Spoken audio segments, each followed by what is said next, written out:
Le système de vitrage pour balcons et terrasses SL25 suppose un métré précis et une pose minutieuse pour fonctionner correctement.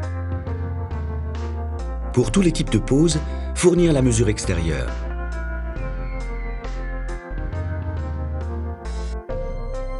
Déterminer le type de pose, en tableau, particulièrement conseillé, ou en applique. Cas numéro 1, la pose en tableau. Mesurer les cotes minimales souhaitées en largeur et hauteur et déduire un jeu de 5 mm de chaque côté. Cas numéro 2, la pose en applique. Mesurer les cotes souhaitées en largeur et hauteur et déduire un jeu de 5 mm de chaque côté. Attention, le ventail de service du SL25 déborde au-delà des rails haut et bas en position ouverte. Si vous optez pour des équerres afin de fixer les rails supérieurs et ou inférieurs, sélectionnez-les de manière à résister au poids du SL25 et à laisser suffisamment d'espace entre le mur et le rail pour le débord de l'ouvrant.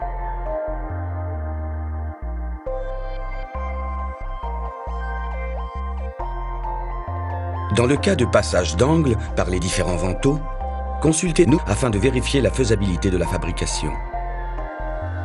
Le métré est extrêmement important, car vous fournissez ainsi directement les dimensions de fabrication.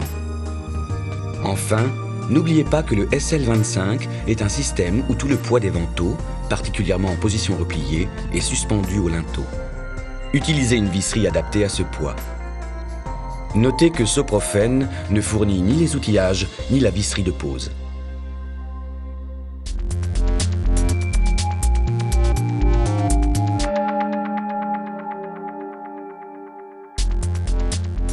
Vérifiez que votre commande est complète en identifiant les profilés et pièces livrées. Rail bas. Rail haut. Rail télescopique en option.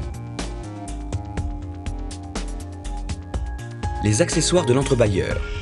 6 pièces et 6 vis par entrebâilleur fournis dans 2 sachets. Les capots latéraux. Les vantaux.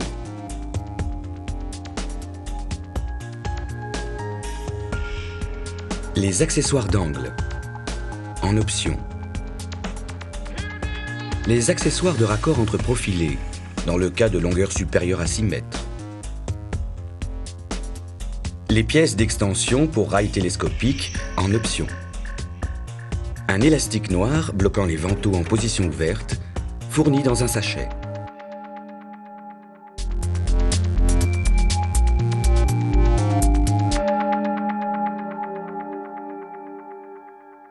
Mesurez les cotes de hauteur du tableau afin de s'assurer des bonnes dimensions des vantaux livrés. Mesurez la hauteur du vitrage de part close à part close. La hauteur totale du tableau doit se décomposer comme suit, avec une tolérance de plus ou moins 8 mm. La hauteur vitrage, plus 2 x 5 mm de jeu, plus 42 mm de rail bas, plus 68 mm de rail haut, plus 20 mm de rail télescopique. Prenons un exemple. Hauteur vitrage 2000 mm, plus 2 x 5 mm de jeu, plus 42 mm de rail bas, plus 68 mm de rail haut, plus 20 mm de rail télescopique, donne un total de 2140 mm. La hauteur tableau mesurée doit donc se situer entre 2132 mm et 2148 mm.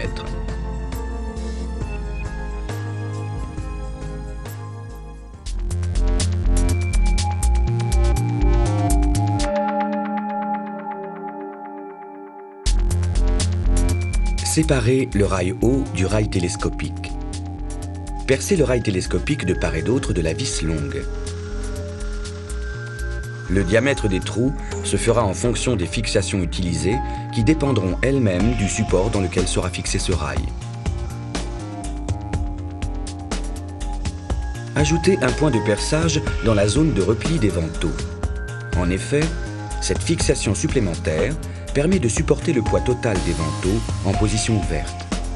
Attention, s'assurer de laisser un jeu minimum de 5 mm entre les extrémités du rail télescopique et le mur, afin de pouvoir passer les capots latéraux.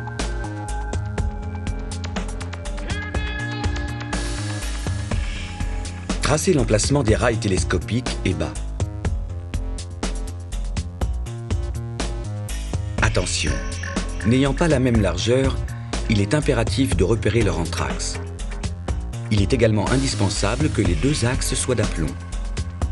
Le SL25 ne fonctionnera pas si cette règle n'est pas respectée.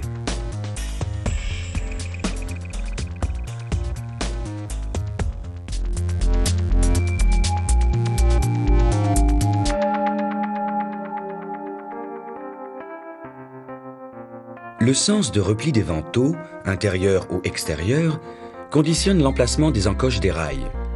Exemple, encoche côté intérieur pour repli des vantaux vers l'intérieur.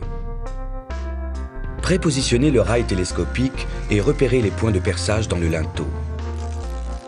Percer le linteau et fixer le rail télescopique. Si vous n'avez pas commandé le rail télescopique, fixez directement le rail haut. En cas d'angle, insérez les pièces d'angle.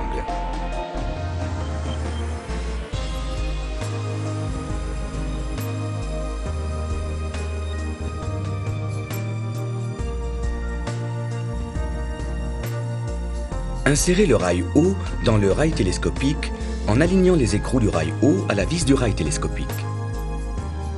Montez le rail haut au maximum à l'aide de la vis de réglage de 6 pans de 4.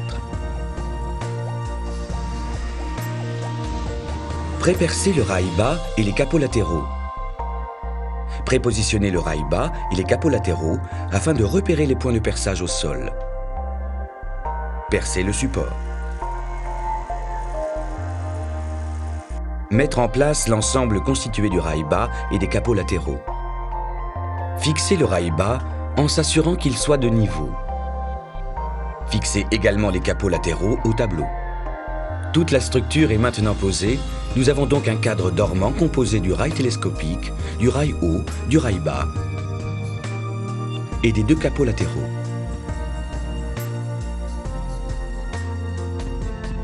Les centres des encoches hautes et basses doivent être parfaitement alignés. Mesurez la distance entre le haut du rail bas et le bas du rail haut. Ajustez cette cote à la hauteur du ventail, plus 10 mm. Prenons un exemple. Hauteur vitrage 2000 mm, plus 2 x 5 mm de jeu, égale 2010 mm.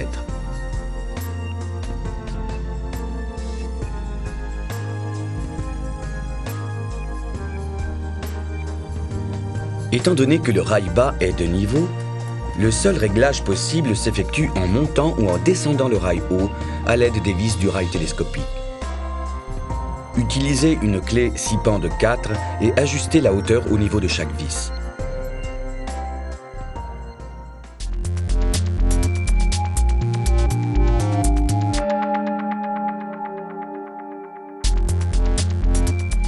Avant la mise en place des vitrages, déclipez les joints noirs des capots latéraux en haut et en bas sur environ 20 cm. Ils seront coupés ultérieurement à la bonne dimension. Identifiez les vitrages.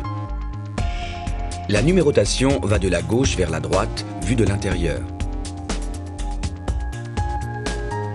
L'ouvrant de service est le ventail sans galet, disposant d'une manœuvre. Tous les autres vantaux sont découlissants. Insérez tout d'abord le dernier découlissant, c'est-à-dire celui dont les galets sont les plus rapprochés l'un de l'autre.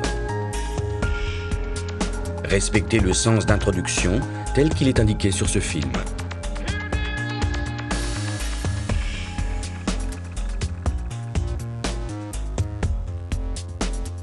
Après l'avoir inséré, faites-le glisser jusqu'au bout de la structure.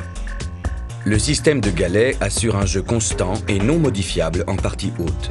Si le ventail ne glisse pas correctement, réglez le jeu entre le vitrage et le rail bas à l'aide de la vis du rail télescopique. Cette opération permet de faire monter ou descendre le rail haut à l'intérieur du rail télescopique. Respectez un jeu de 5 mm en partie basse entre le haut du rail bas et le bas de la parclose basse. Ce jeu est important pour le bon fonctionnement et pour ne pas détériorer les brosses. Lorsque les jeux sont acceptables sur toute la longueur de la structure, insérez les autres coulissants.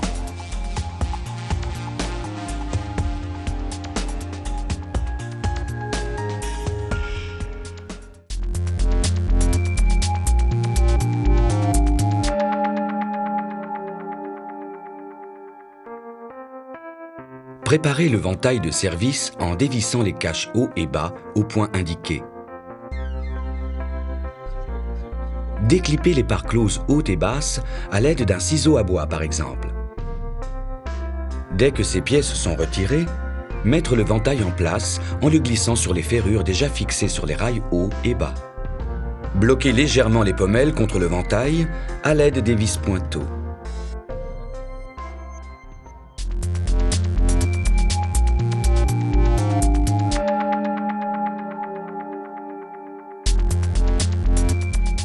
Fermez l'ouvrant de service et réglez les jeux. Entre l'ouvrant de service et le premier coulissant. Entre l'ouvrant de service et le rail haut. Entre l'ouvrant de service et le rail bas.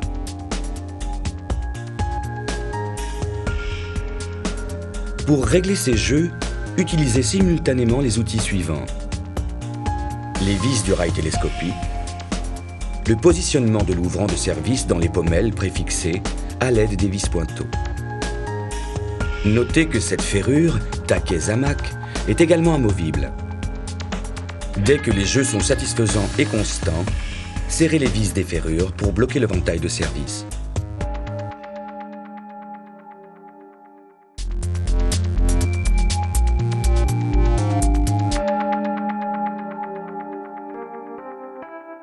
Mettre en place le cache bas dans l'encoche du rail bas. Réajustez éventuellement la ferrure mobile de l'ouvrant de service au centre du cache. Montez l'entrebâilleur dans le rail haut.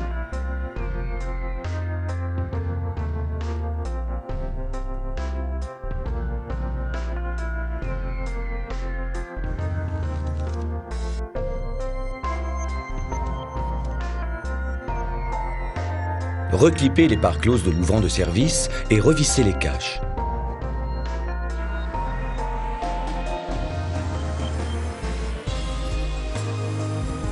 Coupez les joints noirs des capots latéraux au-dessus de la parclose basse et en dessous de la parclose haute. Positionnez et serrez la butée d'arrêt dans le rail bas afin que le dernier vitrage s'arrête sur cette butée. Enfin, si besoin, fixez la vis crochet à un mur sous le ventail. L'élastique noir en tension retiendra alors les vantaux en position ouverte.